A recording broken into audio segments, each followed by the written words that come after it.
Hare Krishna. Intention instills intensity. Intention refers to a conscious determination to do a particular thing. Intensity refers to focus, absorption in doing particular thing. Many times in our spiritual life, we feel that we lack intensity. We try to meditate, but our mind is distracted. We study scripture, but we can't focus. So when we find that when we lack intensity in our practice of bhakti, then we don't get a taste in bhakti. Because what brings taste is the contact of our consciousness with Krishna. So we are here, Krishna is here, and when we practice bhakti, Krishna manifests through the activities of bhakti, and our consciousness connects with him. Just like if I'm drinking some sweet juice, if I'm feeling hot and I'm drinking some sharbat which is cooling, say, at that time the sharbat, the cold cooling juice has to actually go into my mouth, has to come in contact with me. If I just open my mouth but the sharbat is falling elsewhere, then I cannot get the taste. So that contact has to be there between us and Krishna. Similarly, for us to experience higher taste, for our service to be pleasing to Krishna, by which he will provide higher taste. So that doesn't happen if we don't come in contact with him, and we don't come in contact with him if there is no intensity. So it's like Krishna, the nectar or the cooling juice is being poured, but we are looking, mouth is elsewhere, so it just doesn't provide the satisfaction. So similarly, we don't get taste if there's no intensity. Now, how do we develop intensity? The development of intensity requires the cultivation of intention. Sometimes we just concentrate. It will not work. We cannot use brute force. There has to be inner inspiration, and an inspiration will come. What am I doing? Okay, I am trying to study scripture. Why am I studying scripture?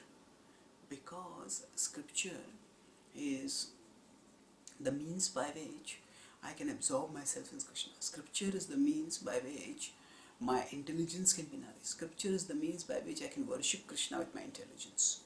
So in this way, when we meditate, then we understand the value of scripture, the necessity of scripture, the importance of scripture, and thus we can actually fulfill our need.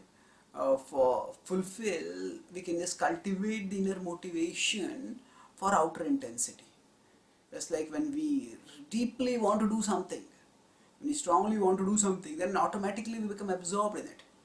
If a person is interested, has a lot of interest in cricket, then actually even if there's a lot of distraction here, that person gets absorbed in cricket. Similarly, when we have instilled in ourselves a great interest, an inner intention in Krishna, then that will bring intensity. So rather than getting frustrated because we lack intensity, or just trying to use some brute force to try to get intensity, we can introspect and strengthen our intention. Introspect and study scripture. Why do I want to study? Why do I want to do a particular? Why do I want to chant? Why do I want to study? Why do I want to practice bhakti? And once we can strengthen our intention by such introspection, then automatically intensity will follow. So the Bhagavad Gita says in 2.41, Vyavasayatmika buddhi ekeha kuru nandana bahushakha hirantasya buddhayo vyavasayinam. Vyavasayatmika buddhi. Vyavasaya means one-pointed determination. Atmika buddhi, spiritual intelligence. Intelligence about connected with the Atma, the soul. Vyavasayatmika buddhi ekeha kuru nandana. Ekeha, only one is there. Kuru nandana bahushakha hi anantascha. Bahushakha, there are many branches. Hi anantascha, many branches which go on almost to the unlimited level. Buddhayo avyavasayinam, for those whose intelligence is misdirected. Avyavasayinam, for them what happens? The intelligence is misdirected and then they cannot focus. So by cultivating this vyavasayatmika buddhi, we can become AK, Her. By cultivating intention, we can attain intensity. Thank you. Hare